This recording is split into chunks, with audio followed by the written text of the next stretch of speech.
Hello বন্ধুরা, welcome to science study YouTube channel. GK জিএসের আরও একটা নতুন ভিডিও, সেটা হচ্ছে ইতিহাসের একটা টপিক, বঙ্গভঙ্গ। 1905 সালে যে বঙ্গভঙ্গ হয়েছিল বা দ্য পার্টিশন অফ বেঙ্গল এবং স্বদেশী আন্দোলন, একটা ভিডিওতেই এটা কভার করা হবে। এর আগে বিবিএসসি টিআর 2.0 যে পরীক্ষা হয়েছিল, সেখানে যে জিকে জিএসের 40 নাম্বার, সেখানে 1 নাম্বার এই টপিক থেকে এসেছিলো। সেই কোশ্চেন আমি দেখাবো যখন এমসিকিউ প্র্যাকটিস করব তখন। আজকে আমরা থিওরিটা জানবো, মানে বঙ্গভঙ্গ সম্পর্কে আজকে আমরা জানবো। চলুন শুরু করি।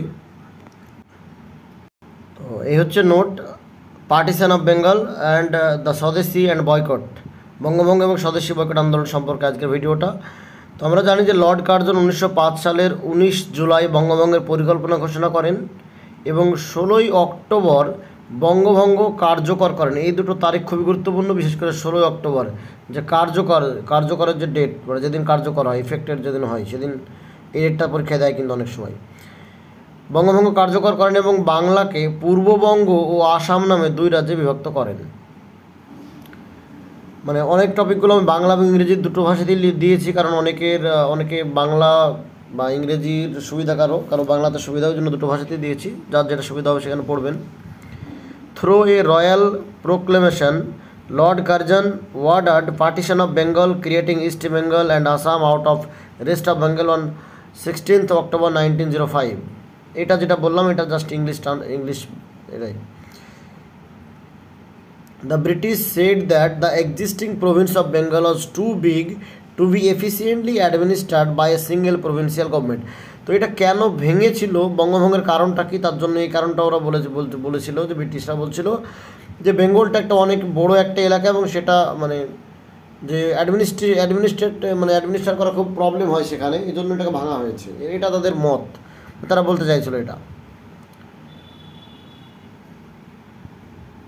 Indian national Congress and the nationalist of Bengal firmly, এটা ফ্যামিলি না, এটা ফার্মলি হবে, মানে দৃঢ় হবে, firmly opposed the partition.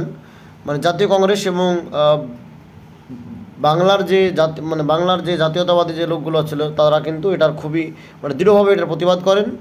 Within Bengal different sections of population, zamindar, merchant, lawyer, student, এরা সবাই কিন্তু মানে আপনি নিজস্ব নিজের তাগিদে কিন্তু এই যে পার্টিশন অফ বেঙ্গল এর বিরুদ্ধে তারা প্রতিবাদ করেন।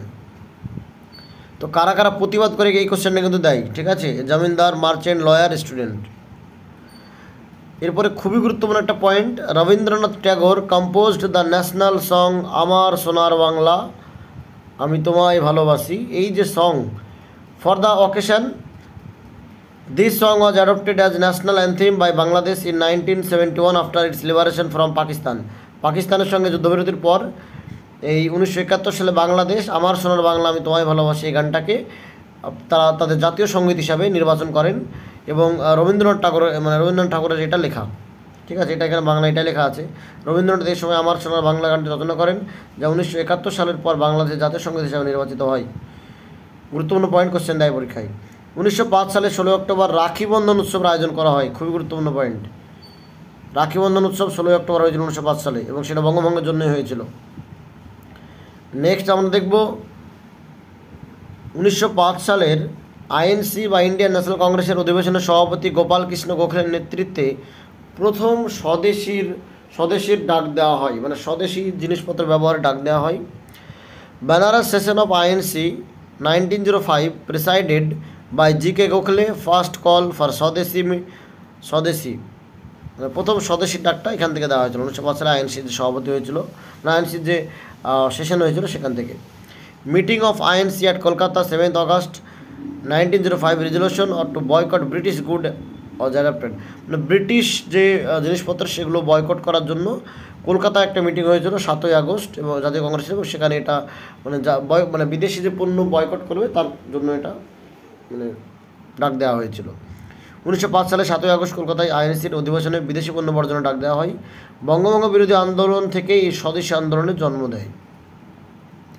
এই কোশ্চেনটাও দেয় যে বঙ্গভঙ্গ আন্দোলনটা মানে স্বদেশী এবং বয়কট আন্দোলনটা কার সঙ্গে যুক্ত, পার্টিশন অফ বেঙ্গল, এই কোশ্চেনটা দেয় কিন্তু। এবার আমরা জানবো স্বদেশী আন্দোলনের নেতা সম্পর্কে জানবো। তো পাঞ্জাবের নেতা হচ্ছে লালা লাজপত রায় এবং অজিত সিং।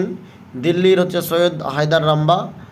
মাদ্রাজের হচ্ছে চিদম্বরম পিল্লাই, মহারাষ্ট্রে বাল গঙ্গাধর তিলক, অন্ধ্রপ্রদেশের হচ্ছে হরিশ রত্নম রাও। তো এইগুলো হচ্ছে নেতা ছিল, স্বদেশী আন্দোলনের নেতা ছিল এগুলো। তো এই হচ্ছে আজকের ভিডিও, খুব ছোট্ট একটা টপিক, এবং এই টপিক থেকে আগেরবার 1 নম্বর এসেছিলো। তো আশা করছি 1 নম্বর কভার হয়ে যাবে ভিডিওর মাধ্যমে। এরপরে আমরা অনেকগুলো কোশ্চেন প্র্যাকটিস করবো, এমসিকিউ, বিভিন্ন বিপিএসসি যে পরীক্ষাগুলো হয় সেই পরীক্ষাগুলোতে যে কোশ্চেনগুলো এসেছে এবং ভারতের অন্যান্য পরীক্ষায় যে কোশ্চেনগুলো আসে এই টপিক থেকে, সেই কোশ্চেনগুলো আমরা আলোচনা করার চেষ্টা করবো, যাতে মানে এই টপিক থেকে যে কোশ্চেন দেখে না কেন পারা যায়। তো এর জন্য একটা নোটস আছে, একটা ইংলিশ ভাষায় এবং একটা বাংলা ভাষায়, যার যেটা পছন্দ সেটা পড়তে পারে। আমি এর সঙ্গে দিয়ে দিয়েছি, অ্যাটাচ করে দিয়েছি এটা, ঠিক আছে। তো এই হচ্ছে পিডিএফটা পেড গ্রুপে দিয়ে দেওয়া হবে। তো ভিডিওটা এই পর্যন্ত। ভিডিওটা ভালো লাগলে চ্যানেলটা সাবস্ক্রাইব করতে পারেন, এবং নোটসগুলো পাওয়ার জন্য একটা সাবস্ক্রিপশন নিতে হবে খুব অল্প মূল্যে। ডেসক্রিপশনে নাম্বার দেওয়া আছে, সেখানে যোগাযোগ করতে পারেন। ধন্যবাদ।